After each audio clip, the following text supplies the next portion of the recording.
Pa 17 Mei 2025, bungwe la National Economic Empowerment Fund NEF lalengeza chiganizo chake chofuna kugula njinga za moto zokwanira 150 kuti zigawidwe kwa anthu ogwira ntchito ku NEF m'madera osiyanasiyana a dziko lino la Malawi. Nde mtengo wonse ogula njinga 150 zimenezi umafika ndithu cha ma 3.6 billion Malawi kwacha, kutanthauza kuti njinga imodzi pa average ikugulidwa pa mtengo wa 23.8 million kwacha, ndipo njinga zotchipitsa kwambiri zikugulidwa pa 21 million Malawi kwacha. Nde tende imeneyi yaperekedwa kwa makampani awiri amene Boni Kalindo awatchula. Ndeti mukamva mafigawo Boni Kalindo akuona ngati kuti mtengo wa 21 million njinga imodzi si mtengo wa chilungamo, akuti ayi pamene patu ndithu palowa kuba. Ndeti khali imodzi kuti timve Boni Kalindo akuti bwanji pa nkhani imeneyi komanso ndi nkhani zina lero pa 20 May 2025. ndipo akamaliza timati mutiuze kuti kodi nyo maganizo anu ndotani, kuti kodi njinga kuigula pa 21 million Malawi kwacha ndiyodula kapena umenewo ndiye mtengo wake pa market. Mutiuza in the comment section below pompano pa Nyasa Voice Box. The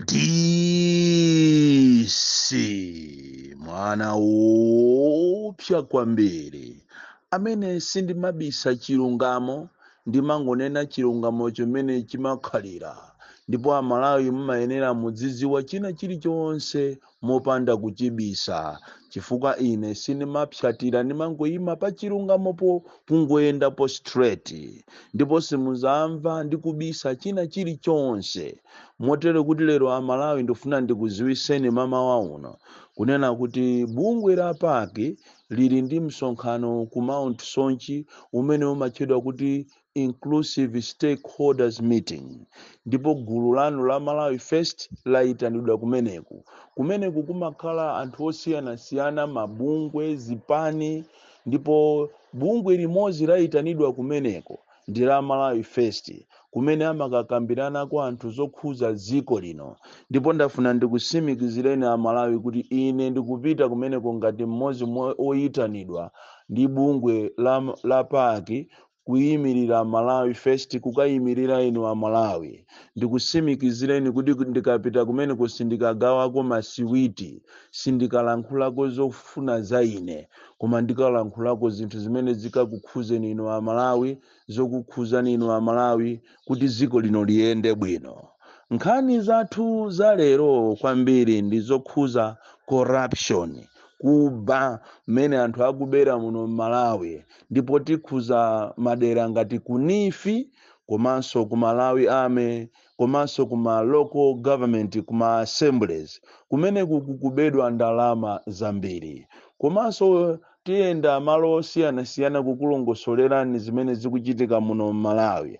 Koma tisanafike kumeneko ndafuna ndichenjeze inu a opposition kunena kuti ngati simusamala muzandikumbukira ndipo muisunge date lero ndafuna ndikuchenjezeni molunjika kunena kuti ino a opposition zukani sopano, makamaka muyang'ane kalendala imene yatuluka ku Malawi Electoral Commission imene ikupereka ndandanda wa ma events, koma zinazo ndilibe nazo ntchito, koma ine ndingofuna ndikutengereni kuchokera pa 16 September kuzafika siku limene azauluse marizasi a president komanso ama MP ni ma councillors.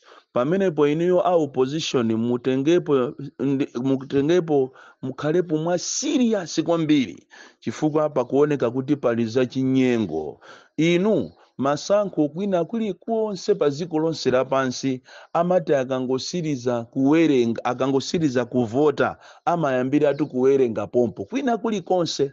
Andikaye kuno ku Malawi siku limene la pa 16 September anthu azasiriza kuvota 4 o'clock, koma mukayang'ana kalendalayo akunena kuti siku limeneli la pa 16 ndilovota, pa 17 ati kuyamba kuwerenga, pakana pa 24 kuzalengeza president, kuchokera pamene popo pa 17 ipo kuzafika pa 30 azalengeza ati za ma MP, komanso kuchokera pa 17 kuzafika pa 1 Oktoba azalengeza za makhansala.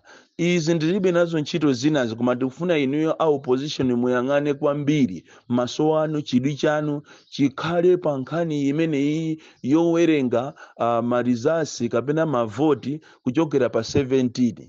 Ndikufuna funso likhale lonena kuti kodi kuchokera pa 16 4 o'clock kuzafika pa 17 kuti azayambe kuwerenga azapanga chani pakati apa? Ndi pamene tumuti muzaberedwe inu, ndi pamene zazikulu ziti zizachitike. Iyi ndi plani imodzi imene akonza ameki kuti nthawi imeneyi azatha kusinthanisa, azizatha kuchita transfer zimene akonza. Musamale kwambiri inu a opposition. Vuto tili ndi opposition yofoka imene imangoziwa kulankhula koma ili si kufuna kupanga china chilichonse. Izi ndi zina mwa izo zimene maujene anthu anu akapita kuma meeting ngati amenewo asamangovomereza zina zilizonse, chifukwa ngati awa afika polemba kalendala imeneyi ndiye kuti anakuyitanani ku meeting inu mwavomereza. Umenewo ndi uchisiru. Ziko limene lili simungalolereso kuti anthu apite akavote 4 o'clock asiye pa 16 kenako mukagone mbwere muzayamba kuwerenga pa 17. Ndiye uchisiru umene tikunenawo. Nkhani zathu zazikulu lero ni nkhani zokuba. Ndipo amalawi ndikufuna ndikuuzeni kunja kuno kukubedwa kopsa. Tiyamba ndi bungwe limatchedwa la NIFI limene laba ndalama zochuluka kwambiri kuchokera nthawi imene analikhazikisa kuzafika lero. Ndipo ngati kuli anthu amene alemera modabwisa ndi ogwira ntchito ku NIFI komanso Malawi Congress Party ndi aziyanawo ndi azibale awo amene amasapota MCP. Koma nkhani ya lero tigona kwambiri pa nkhani imene yachitika. ANIFI akuyitanisa njinga za moto, akufuna agule njinga za moto zokwanira 150. Ndipo ndafuna ndikuuzeni amalawi kunena kuti njinga imodzi ikukwana 21 miliyoni. Mumvesese si 2 million 100 etuya. Njinga imodzi akuichaja achajidwa 21 miliyoni. Ndipo ineyo sinazionepo pa ziko lino lapasi. Tikamakuuzani kuti abale anga kunja kuno anthu awa akufuna azitipusisa, ndipo ngati kuli anthu amene akuba ndalama ndi amboma. Kuteroko zimene iyi contract imene iyi yapita ku makampani awiri, kampani ina yotchedwa Luthando, inayo ya mwenye. Koma mukayang'ana anthu amunati muasatire bwinobwino chachizwikire anthu amene wawa ndi andale. Inu zoona mene Malawi wakhwitimira mene zinthu zilili, zoona ANIFI angakagule njinga imodzi 21 miliyoni. Oti kumene kuko ndalama zonse zimene ziti ziwonongedwe ndi pafupi 5 biliyoni imene iti iwonongedwe ku njinga zimene 150, kuwononga 5 biliyoni kugula njinga imodzi kumayigula 21 miliyoni. Zikanakhala zimenezo ndiye kuti anthu kunja kuno ali ndi kabanza.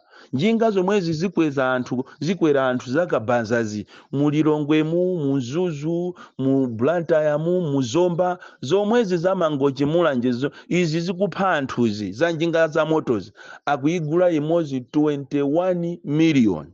Ndi pamene mungaziweni kuti ziko la Malawi ndi ziko lotembereredwa kwambiri. Nkhani ina imene tikufuna kukambirana lero ndi nchitidweso okuba umene ukuchitika ku polisi ndi ku ame.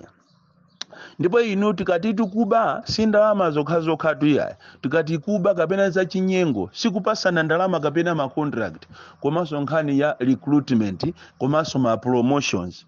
Ine ndamva chisoni kwambiri kwaona anthu ena amene ndi ophunzira kwambiri ku Malawi Police, ndi ophunzira kwambiri ku Malawi Army, amene wawa ma promotion achitika wasana apangidwe promote. Amene apangidwa promoted ndi ana ang'ono kwaona anthu amene ali ndi ma degree kuame kusalima, kuame ku Monkey Bay, kuame ku Lilongwe, kuame ku Nzuzu, kuame ku Zomba. Anthu ophunzira bwino amene agwiraso ntchito with experience zaka koma ayi ndithu osawachita promote, kukachita promote anthu aku Central Region okha. Ndizomvesa chisoni.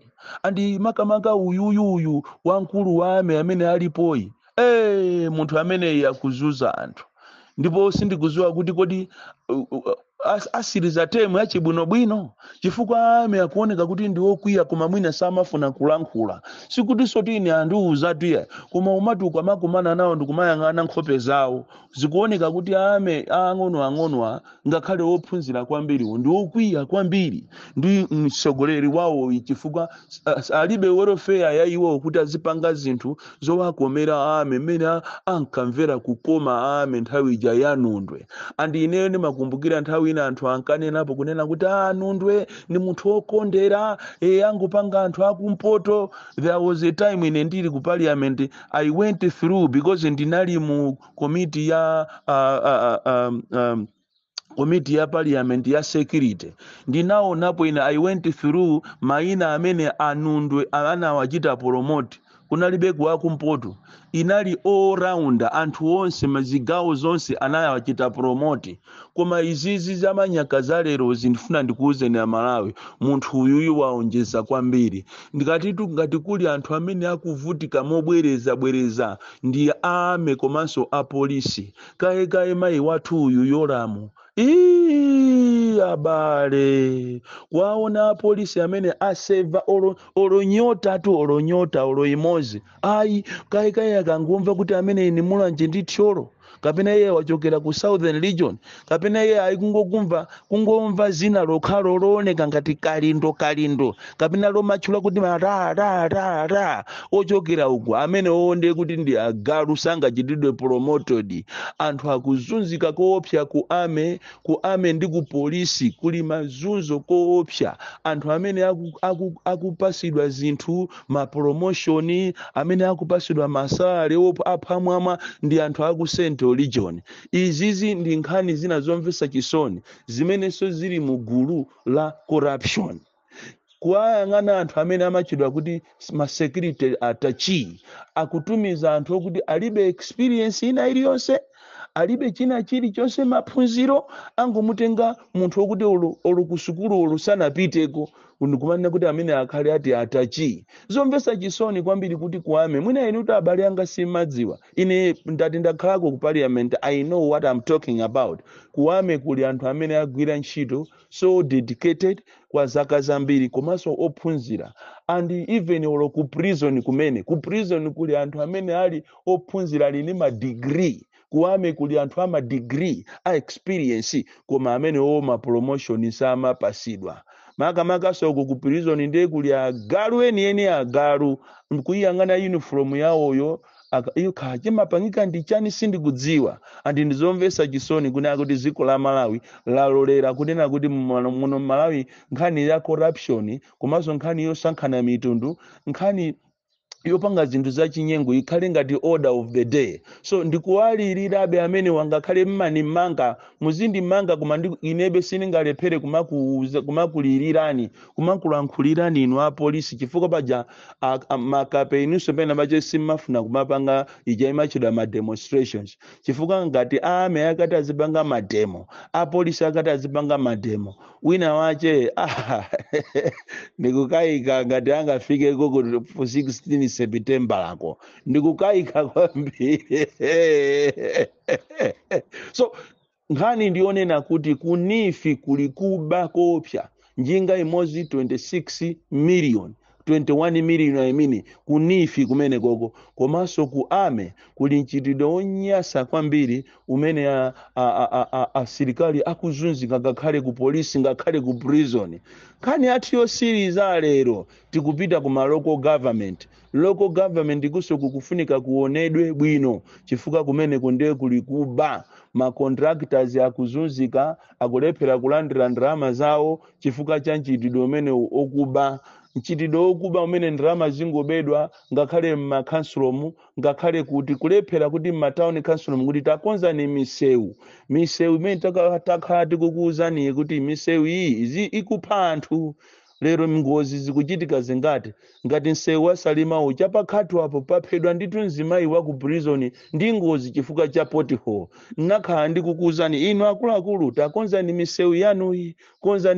yanuyi koma timatengedwa paja ngati a drama timachuka kuti ife ntchito yathu ndiyovina basi anthu amadrama olo titakhala kuti tili pa serious koma ntchito yathu ndi ya drama tingowonkana tivina m'misewu Congratulations Damson Chirewani wa Kumulanje Central amene walowa sopano ngati phungu wa DPP kumeneko.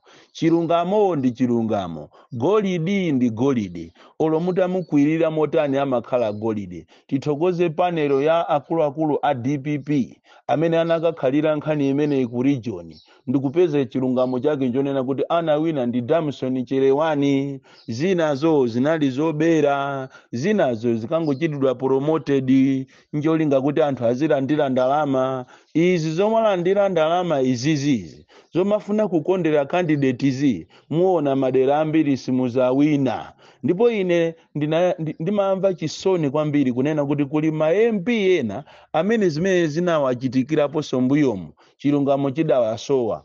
Anthu omwewo aliso pasogolo kumachita promote mediocrity. Tiyeni chipani chathu tichikonde bwinobwino. Inu kaya ndinu a DPP mukonde chipani chanu, kaya ndinu a UDF mukonze chipani chanu kuchikonda, kaya ndi a Ford chifukwa muzakalephera kusogoloko zizakuchitani affect ni osakhala so ife. Boni Klindo the DC mwana woopsa kwambiri, the most deadly and dangerous child from Jeza village, TE Mabuka box 76 Mulanje, Malawi, Southern Africa.